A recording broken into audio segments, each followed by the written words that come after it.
artifício de amor. As pessoas por amor fazem coisas muito estúpidas. Olá, eu sou a Mariana Alvim. Bem-vindos ao meu podcast, onde conhecemos diferentes pessoas enquanto leitores. Fiquem por aí, vale a pena. O José Diogo Quintela tem medo de alturas e baratas, mas diz que não tem medo de nada, porque é macho. Isto é uma conversa a brincar com os filhos. Mas subiria ao mais alto dos montes e enfrentaria a maior das baratas pelos amores da sua vida, a sua mulher e filhos. Meu Deus, onde é que tu leste isso? Isso é claramente inventado. Não, eu andei aqui a pesquisar, a falar com pessoas. Tu falaste com a minha mulher. Com certeza. E não só, falei também com outra fonte. Gostas de treinar de manhã, todos os dias? Fiz semana também? Pelo menos uma vez ao fim de semana. E a corrida ou mais alguma coisa? Tu corres, não é? Corro e faço ginásio. Muito bem, todos os dias, sim senhor. Gostas de sair com os amigos à noite e no auge da festa, sair à francesa? É verdade. Eu acho que isto é uma queixa. É, não é? Quem é que fez isso? Está a dizer, Diogo? Olha, já foi. Não, muitas vezes, lá, sem me despedir. Muitas vezes mal educadamente. Mas... É a francesa, não, lá está. Mas sabes porquê? Porque eu tenho um grupo de amigos que é muito babrola e tens de estar sempre com um copo na mão e... Onde é que vais? Onde é que vais? Vai-me lá buscar outra. E então eu tenho que fingir imensas vezes que vou à casa de banho e vou embora. Gostas de jantar sempre às 8 da noite? Gostas de viajar com a família? Gostas de ajudar todos os amigos? Gostas de rotinas, de planear viagens e jantares e espetáculos antecipadamente? Se não fosses todo fit, aqui está entre aspas, se não fosses todo fit, gostavas de um copo grande com leite morno e açúcar, escândalo, e uma gota de café, que é um galão fraquinho. É um galão homeopático. Mas já cortaste, não é? Já não bebes açúcar? É muito raro, é muito raro. Se me apetecer doce, até porque acho que em casa temos pouco açúcar. Temos aqueles adoçantes, mas se me apetecer é isso. Gosta de ir à praia, depois de ter comprado toda a literatura, coloca o seu Panamá e senta-se na cadeira a ler. Cara dele, isso é claramente, já percebi quem foi. Mas ao ver-te agora elencar isso tudo, vejo que sou uma pessoa muito aborrecida. Não, sabes o contrário. Vou dizer então uma coisa com toda a honestidade. Este teu amigo, que completou as dicas da tua mulher, da Maria, eu respondi-lhe: uau, quero ser amiga dele. Juro que respondi isto. É sobre essa literatura então que levas para a praia e não só, que vamos hoje falar. Bem-vindo, José Diogo Quintela. Obrigado, Mariana. Hábitos de leitura? Tenho poucos, mas neste momento tenho um que é: leio à tarde, se puder, e à noite, na cama, e divido a tarde, o que eu leio na sala, aliás, que é não ficção, e na cama ficção. Acho giríssimo. Porque eu acho que é porque a ficção exige um bocadinho menos de atenção. Podes voltar atrás no dia seguinte, podes perder um bocadinho o fio à meada, mas podes voltar atrás e continuar na mesma. Não tens que estar... os livros de ficção, às vezes, precisas estar mais focado. E na ficção, porque eu gosto de ler mesmo quase aquela... vem agora, vou fechar os olhos, fecho o livro... E é indiferente onde é que ficaste. Exatamente. É e não ficção, é estudo também? Coisas técnicas que te interessam? São temas que me interessam. Não diria que é estudo nem técnico, mas eu gosto muito de ler história e, portanto, leio essa parte da não ficção e depois leio muitos livros de aquilo que agora se chama chama-se divulgação científica sobre temas, uma grande obsessão minha que é as alterações climáticas, e eu, por exemplo, leio imensas coisas sobre isso. Estás preocupado? Não, pelo contrário. Sim, esta pergunta na verdade é parva. Olha, a sua resposta surpreendeu. Eu achava que, claro, preocupados estamos todos. Não, estou preocupado com o nível exagerado de preocupação que quem manda, não é? Que os governos revelam, e com isso esquecem-se de uma série de outras coisas que são mais importantes até. Mas não, isso não vou aborrecer ainda mais a ti e às pessoas. O crítico do jornal. Não, mas é giro, porque tu, obviamente, é a tua opinião, mas tendo em conta aquilo que tu lês, portanto, terá fundo e terá verdade por trás, não é só. Não é o achismo. Tenho interesse. Não, achismo é sempre um bocadinho. Está bem, mas baseado em factos que traz pelo menos alguns. Autores favoritos, não tens, mas tens alguns de quem leste de seguida, não é? Sim, há fase em que leio um livro de um autor e depois leio vários livros. Eu lembro-me, começou na infância, aqueles primeiros, li muito Uma Aventura, Ana Maria Magalhães e Isabel Alçada. Elas hoje em dia aquilo já tem para aí 70 livros, mas mais de 100, mais de 100, sim, incrível. Mas quando nós éramos miúdos já havia para aí uns 50. Já eram muitos e portanto, teve de ter lido bastantes, não sei dizer, mas bastantes. Lembro-me também da autora dos 5, Enid Blyton. sim, e ela não escreveu só os 5, embora eu acho que lá em casa líamos só os 5, também havia um bocadinho dos 7. As Gêmeas. As Gêmeas. E o Noddy. O Noddy ela é a dela. autora do Noddy. Gira. É mais animado para nós, mas sim. Porque depois outra das autoras que eu li muito nessa altura, que era a Sue Townsend, que era do Adrian Mole. Sim, o Diário do Adolescente com o Marido da Saúde. Exatamente, não era com o Marido da Saúde. Não era, mas havia vários. Exatamente, ele era. O primeiro era o Diário Secreto de Adrian Mole aos 13 anos e 3/4, assim, uma coisa esquisita. Uma capa azul, eu lembro-me. E ele também tinha o quarto com papel de parede do Noddy, que ele depois pinta a caneta preta de uma altura gótica da adolescência e pinta o quarto todo. Por acaso agora tem graça a falar do Noddy. Mas esse das Gêmeas, agora a minha filha gosta? Sim, leu, tem lá a coleção toda. Que bom. As Gêmeas, a Enid Blyton já não poderá continuar, mas temos uma autora portuguesa que até veio aqui ao podcast, que é a Sara Roddy, que ela está a continuar. Exatamente. O legado. E a minha filha já leu livros da Sara Roddy. Eu ofereço à minha afilhada, como não tenho filhas, desforro-me nas afilhadas. E há mais autores, agora mais recentes, não é? O Philip Roth, o John Williams. Sim, o John Williams foi uma descoberta recente, que aliás não como foi todo só mundo, não é? Exatamente. E é engraçada a história dele, porque é um autor de autores. Ele é, não digo reabilitado, porque não tinha nada de errado com ele, mas foi descoberto por outros autores e não tendo escrito muitos livros. Mas quando apanhei li tudo. Leste o Stoner também. O Stoner foi que o trouxe, foi uma autora francesa. Exato. Que descobriu aquele livro, traduziu e de repente explotou ali um sucesso póstumo. Exatamente. E eu li depois o Augusto, que é uma biografia do Augusto, do Imperador Romano. Que é uma espécie de é um romance epistolar, mas que eu gostei muito, principalmente que eu já conhecia bem a vida do Imperador. Lá está, que eu gosto muito de ler sobre história e sobre períodos muito específicos da história, e o início do Império Romano é um deles.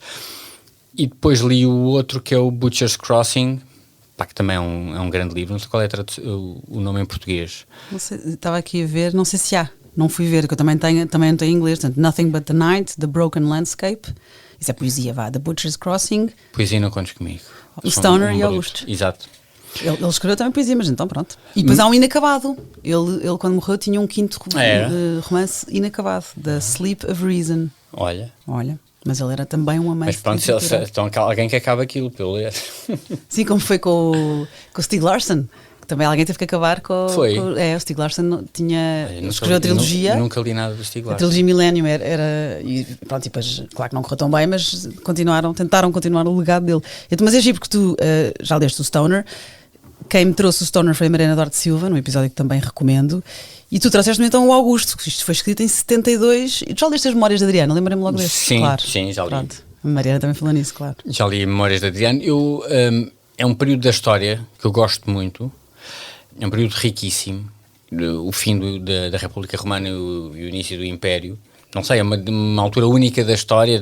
Júlio César, o Augusto, Marco António, Cícero, Catão, tudo figuras cuja obra muitos deles escreveram, mas e também a memória perdura até hoje. O Adriano Imperador é um bocadinho mais tarde, mas também é da mesma altura. E li também do Robert Graves, o Eu Cláudio, que deu origem àquela série inglesa, fim dos anos 70, acho eu. Eu acho que aquilo passou cá em Portugal e também teve um relativo sucesso, mas na altura a Inglaterra, e o romance é ótimo. Eu lá estou a ler outro romance dele, também um romance histórico. Do John Williams ou do Robert? Do Robert Graves, Belisário, sobre um general. Estou aqui a escrever para depois deixar aqui nas notas do episódio. Do tempo do Imperador Justiniano. Estás a ver que só coisas interessantes.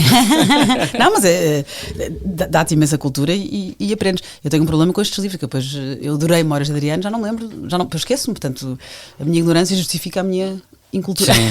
Não, porque A minha falta de memória justifica a minha ignorância, mais assim. Porque o livro é mais do que a época histórica onde se insere, não é? E nós guardamos a parte mais importante da história e muitas vezes é-nos indiferente se não tivermos um gosto pela história.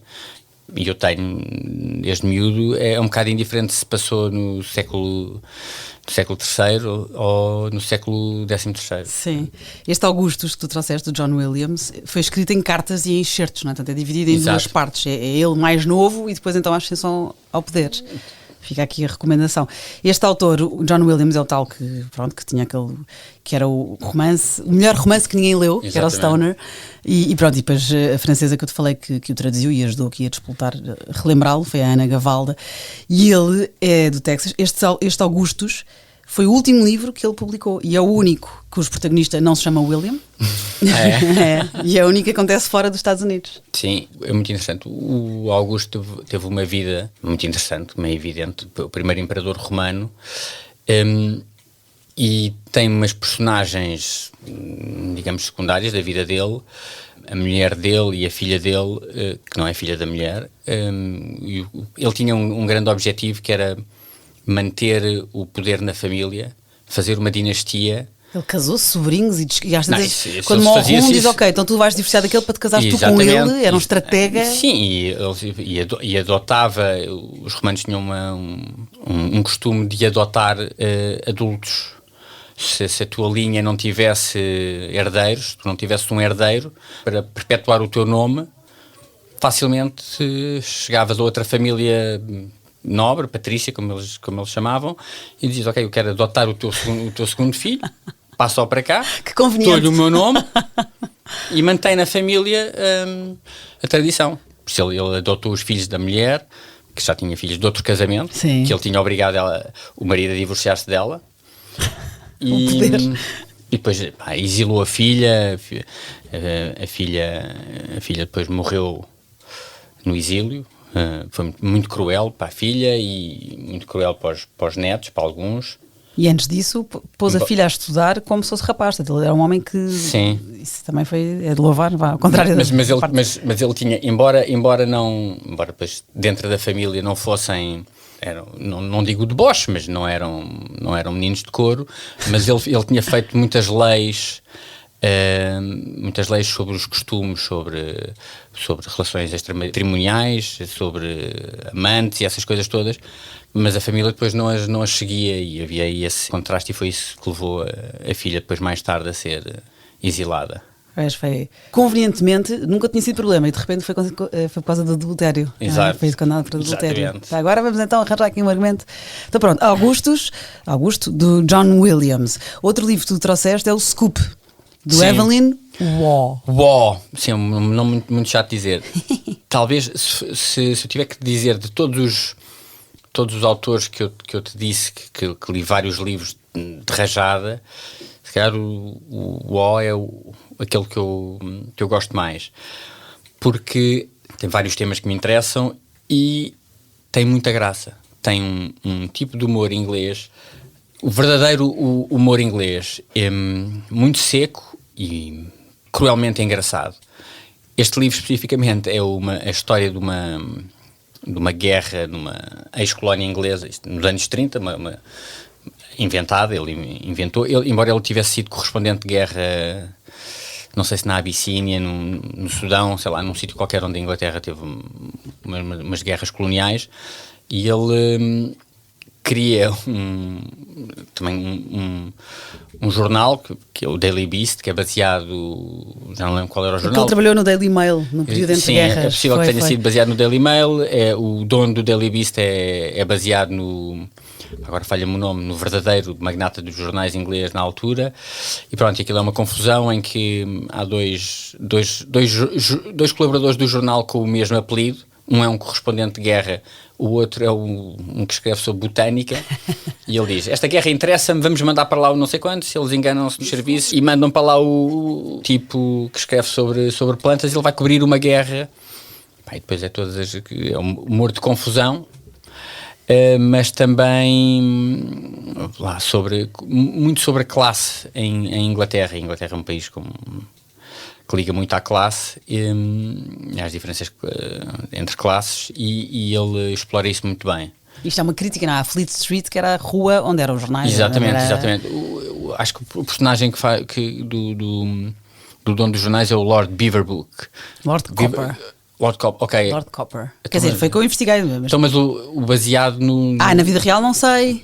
Será o mas sei que é uma Beaverbrook? sátira à Fleet Street, que era Sim. a sede da imprensa britânica até à década de 80.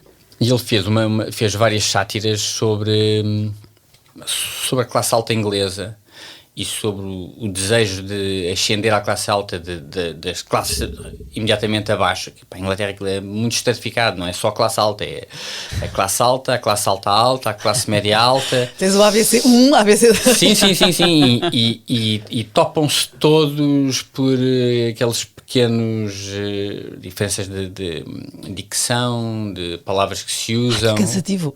Sim, aliás, ele era muito amigo da Nancy Mitford, outra não sei se uma autora que eu te disse, há 2 livros muito giros da Nancy Mitford. Vou escrever, não me disseste. Que é o Humor num Clima Frio, e o outro é The Pursuit of Happiness, ou The Pursuit of Love. Ela escreveu vários, mas esses são sobre classe, sobre como é que uma rapariga de classe alta se relaciona na sociedade, casamento, e pronto, ela escreveu não sei se é um livro, se é um mero guia sobre you and non-you language, um vocabulário que é upper and non-upper, e são aquelas diferenças, há bocado estávamos a falar disso antes de ir para o ar, a diferença entre dizer sanita e retrete. Sim. E ela fez isso para a Inglaterra, e ela era muito amiga do Evelyn Waugh, e o Waugh também falava muito sobre classe. Ela tem mais trabalho do que nós teríamos em Portugal, aliás. Sim. Agora o Diário dos Novos, não é? Exatamente, fala nisso. que eu tive o prazer de apresentar no outro dia. E o Waugh fala muito sobre isso. E tem também o Reviver o Passado em Brideshead, que deu origem também a uma grande série, que fez cá furor nos anos 80, com o Jeremy Irons. Nessa o humor não tem tanto protagonismo, mas também é uma boa sátira à classe. Como é que se chama esse? O Reviver o Passado em Brideshead. Okay. Eu sim, o Brideshead, exatamente. Então, Scoop, do Evelyn Waugh. Sabes que ele se chamava Arthur, é o primeiro nome. Era Arthur Evelyn Waugh. Ele casou-se, foi com uma Evelyn, foi a primeira mulher, depois teve uma segunda, depois com a segunda teve 7 filhos, durou mais. Mas então, rapidamente, era o he Evelyn e a she Evelyn. Realmente essa coisa é um nome feminino. Eu achei que quando tu me disseste Evelyn Waugh, eu não conhecia e achei que era mulher. E hoje em dia é normal. Hoje em dia... Sim, é como Charlie. É outro nome que pode ser homem e pode ser mulher. Eu ia dizer, mas não sei se é tema para este podcast. Okay. Mas podia ser o não binário. Não, mas é o he, o she, eu também levei para aí, porque as pessoas já, não é? Sim. É muito contemporâneo o he, o she, não é? Dame, como é que quer que se tratem. Exatamente. Portanto, até, não foi com essa intenção na altura, mas tem graça que era o he. E pronto, depois ele separou-se dela e até quis anular o casamento para voltar. Sim, porque ele era muito católico. Muito católico, exatamente. Mas que virou a meio, só em adulto. Sim, há muitos autores que se converteram tarde. Se convertem tarde e assume uma grande importância. Eu não sei se o Graham Greene também não se converteu, eu sei que ele também era católico, e o Evelyn Waugh tem muito catolicismo também nos livros, especialmente no Reviver o Passado em Brideshead. É uma questão para ele. Pois, e antes de passarmos para o próximo livro, houve uma coisa que tu disseste sobre o Evelyn Waugh que eu levei para ti, porque tu disseste a escrita dele, a maneira como tu a descreveste, eu associei à tua escrita, que há ali um humor, não disseste cáustico, mas já não sei os adjetivos que tu usaste. Sarcástico? Sim, não sei se foi, mas pode ser. Portanto, mas é giro, porque será que ele te influencia? Sentes isso na tua escrita?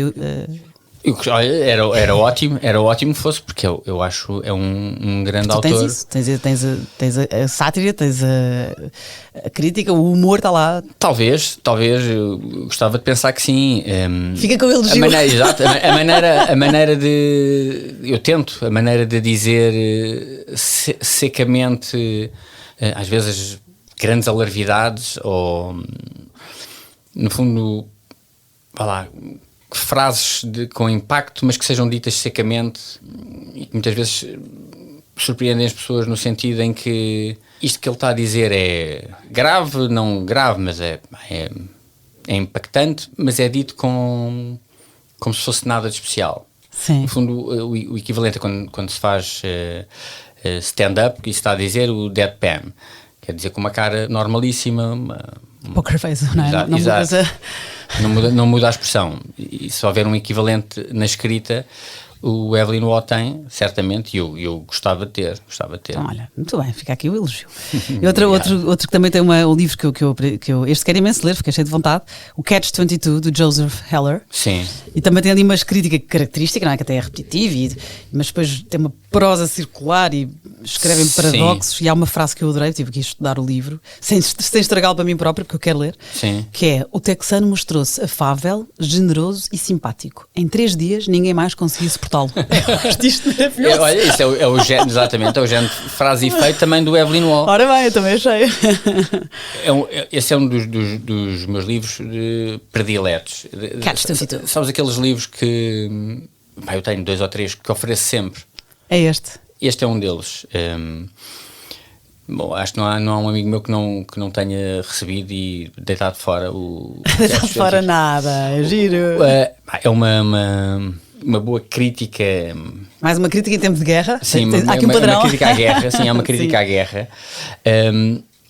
É passado numa base aérea americana durante a Segunda Guerra Mundial, na altura em que eles estão a reconquistar a Itália. Sim, em 44, já no fim da guerra. Que é um teatro de guerra que não é muito explorado normalmente, mas foi particularmente violento a reconquista. Havia uma defesa encarniçada dos nazis e aquilo foi sendo quase metro a metro. E nesta base aérea, não vou estragar a história, hoje em dia ainda por cima não se pode fazer spoilers.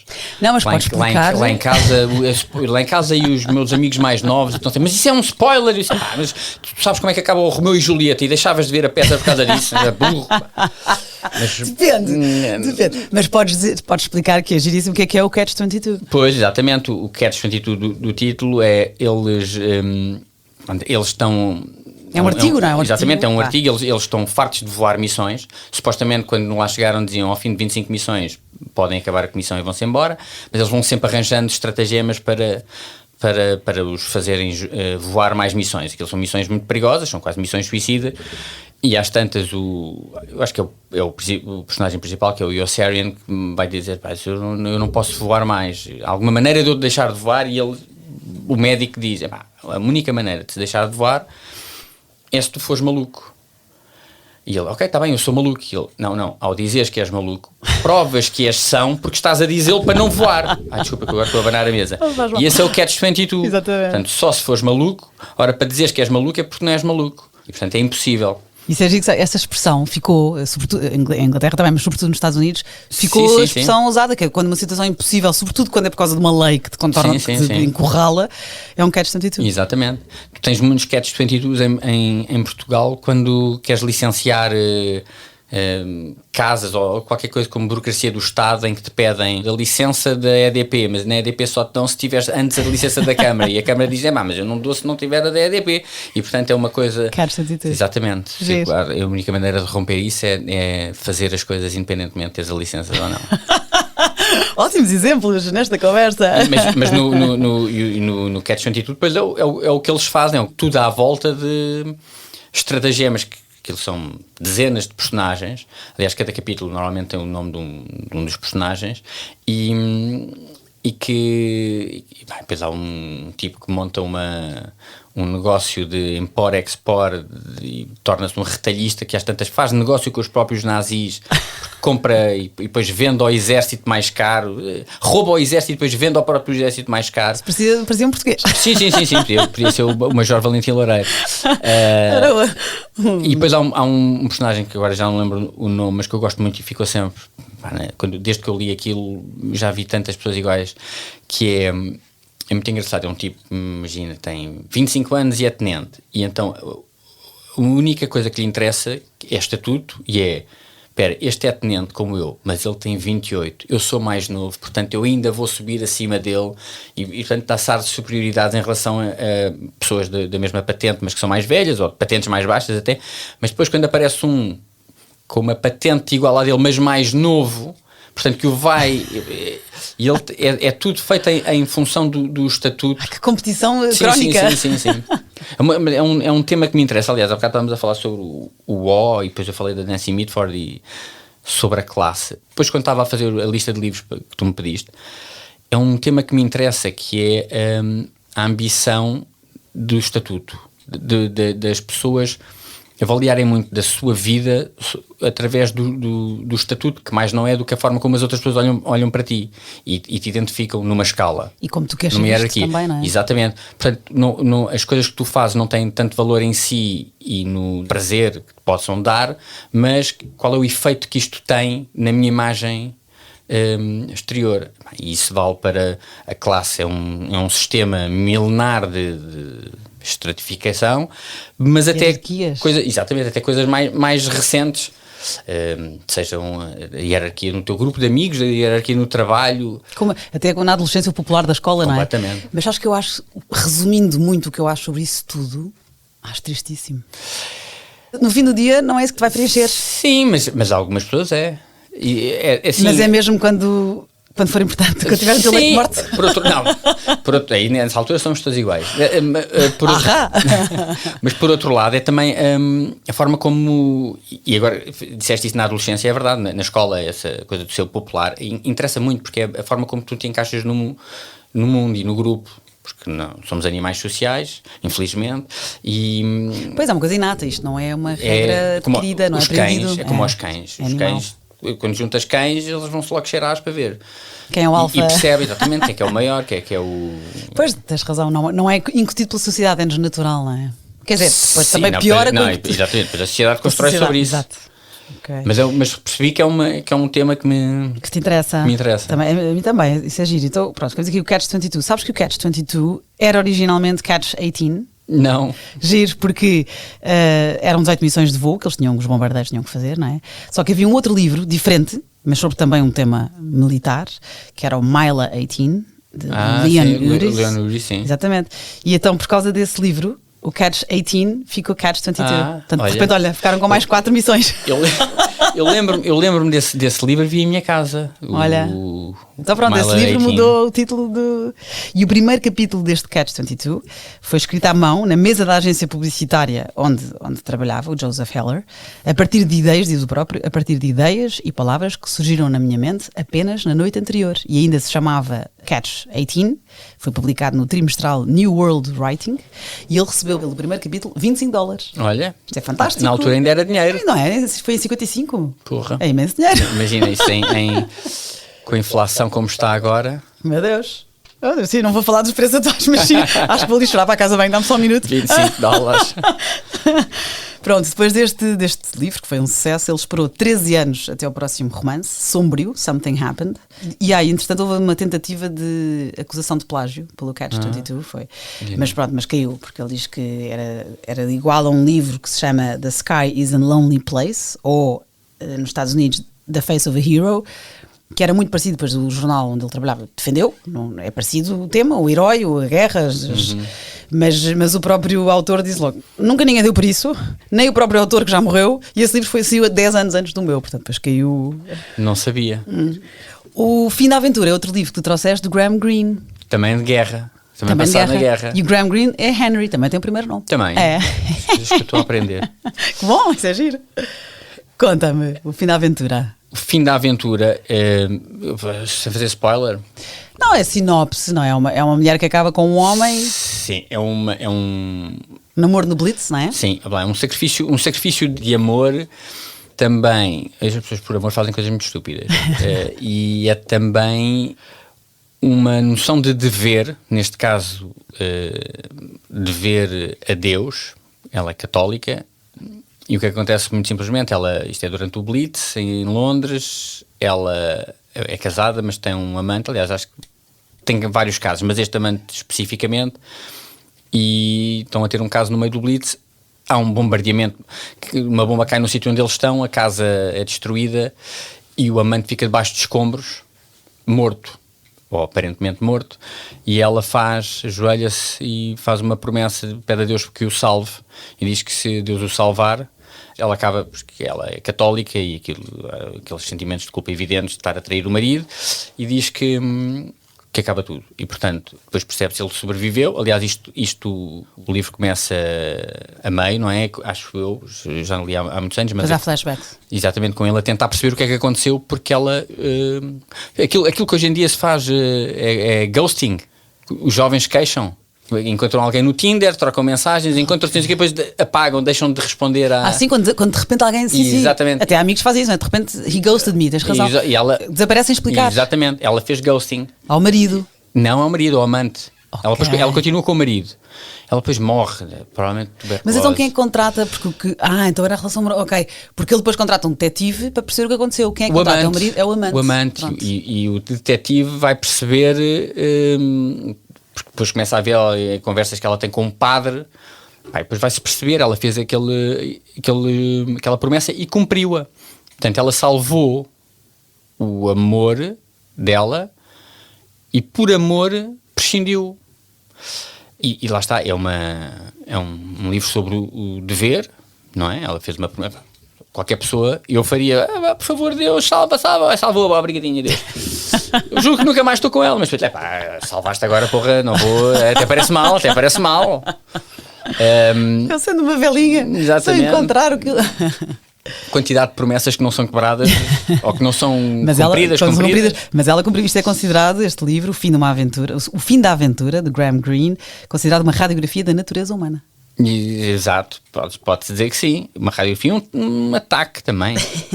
Radiografia das paredes, a cores. Uma cintigrafia e é impressionante. Na altura impressionou bastante. Provavelmente estava apaixonado. Se calhar isso, se calhar foi marcante. Provavelmente estava apaixonado por uma miúda que me estava a fazer ghosting e eu quis achar, ela deve ter prometido a Deus. Ou então não, espera, não te ocorreu que ela era casada. O Fim da Aventura, de Graham Greene e tal. Outros livros que hoje o Zé Diogo trouxe, o Augusto, do John Williams, Scoop, do Evelyn Waugh, e o Catch-22, do Joseph Heller. E depois há um livro que também enumeraste e falei no episódio 40 com a Sara Prata, aliás a Sara Prata é que falou neste livro, O Deus das Moscas, do William Golding. Confesso-te que, ao contrário dos teus anteriores, este não apetece ler nada. A sério? Porque deve ser, pronto, só resumindo, mas também é um daqueles que eu ofereço imenso. Mas pronto, crianças que sobreviveram a um acidente de avião e vão parar a uma ilha deserta. E pronto, e depois revela-se a natureza humana. E aquilo que nós estávamos a falar sobre hierarquias, e num sítio onde lá está, é uma crítica àquela teoria, não é? Aquela teoria é sobre a ideia do humano como bom selvagem, que depois é corrompido pela sociedade.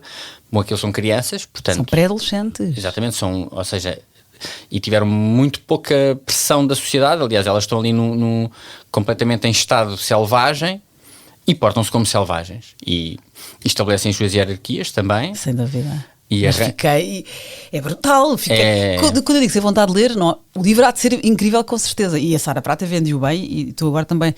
Mas bolas, são crianças. Sim, estou a sofrer. Sim. Mas tu és mãe, eu sou pai, nós sabemos o que é que eles são capazes. Não puxes para mim. Ainda tu és uma princesa, eu só tenho rapazes, mas pronto, não quer dizer nada. Elas têm uma certa idade, meninas, mas depois, quando entram na adolescência, a minha ainda não entrou.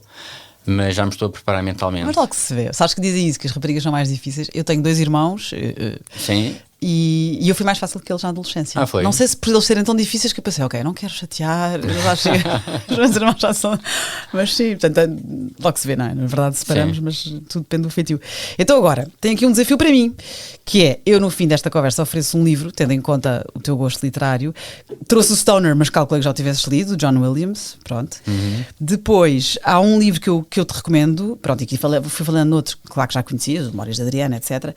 Há um livro que eu gostei imenso, que não trouxe para te oferecer, porque eu tenho aqui o desafio também de não repetir presentes, e ofereci ao chefe Kiko, que é o Gentleman in Moscow, um Gentleman em Moscou, também está traduzido, do Amor Towles, conheces? Não. Então olha, deixo-te a recomendação, obedecendo à minha regra, essa era a minha... Então olha, ainda bem, então porque se não conheces esse, não deves conhecer o último que o Amor Towles publicou, que é o Lincoln Highway, que é, este eu ainda não li, mas também já o tenho, que é são miúdos, olha, também miúdos, há um que cometeu um crime, pagou o preço, enfim, vejam aqui vejam no Google, na internet. Obrigado. O Amor Towles é um autor incrível e o Lincoln Highway também a crítica é ótima, como é Um Gentleman in Moscow. Vou-te ser muito sincero, não conhecia o Amor autor. Towles. Não. Olha, que bom. E Um Gentleman in Moscow, então recomendo também à tradução. E este que eu estou a dar ao Zé Tem Diogo bom ar também... aqui na fotografia. Tem bom ar. Um ar distinto. Em termos de grupo, achas que ele seria popular? Tem um ar distinto. Olha, e aqui uma piada. Tenho um amigo que tem... Obrigada, eu tenho um amigo que tem imensa cultura. E eu disse que te ia entrevistar e ele sugeriu dar-te este, mas eu acho que isto é mais uma piada, portanto não consegui que fosse só este. Tu conheces? Conheço, apresentei esse livro também. Foi? O Milionário de Lisboa, do José Norton? Sim, é sobre um ano passado meu. É mesmo? E confirma-se? Ok. Confirma-se. Então este tens? Tenho. Então, olha, ainda bem que trouxe um plano C, na verdade, porque era o Stoner a minha primeira ideia. Então, Amor Towles, Lincoln Highway. Lá está, era um milionário de Lisboa, era o Conde Farrobo, Barão Quintela Conde Farrobo, que era, devia ser se não era o homem mais rico do país ali em 1840, 50, era dos mais... Mas não era só um milionário, quer dizer, ele fez pela política. Sim, foi apoiante da causa liberal, foi patrocinador de Dom Pedro, é um patrono das artes, foi patrono de São Carlos, aliás, na altura... Não, aliás, não era do Thalia, porque eu tenho aqui uma informação até para te dar. O Thalia era dele, era... o Thalia e aquela quinta ao lado, aquela casa... Sete Rios.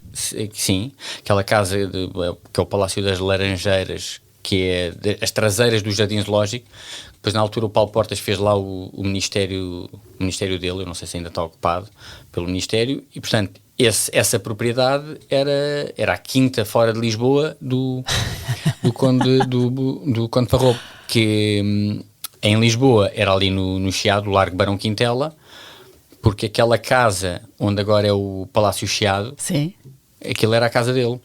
Okay. E tinha um túnel que passava para o São Carlos, para ele aceder diretamente. Dizia-se que ele tinha muitas amigas coristas e cantoras de ópera. Ele organizava grandes óperas, exatamente, era assim a paixão dele. Então, olha, ficas aqui a saber, e quem está interessado nesta temática, que no Teatro Thalia, que é em Sete Rios, faz 200 anos em 2023, este teatro, e vai haver uma enorme exposição em dezembro de 2022. Lá estarei. Pronto, fica aqui então o desafio para um programa. O livro que já tinhas, ainda bem, que trouxe o Amor Towles, Lincoln Highway. Olha, eu não trouxe nada para ti, Mariana. Não é suposto?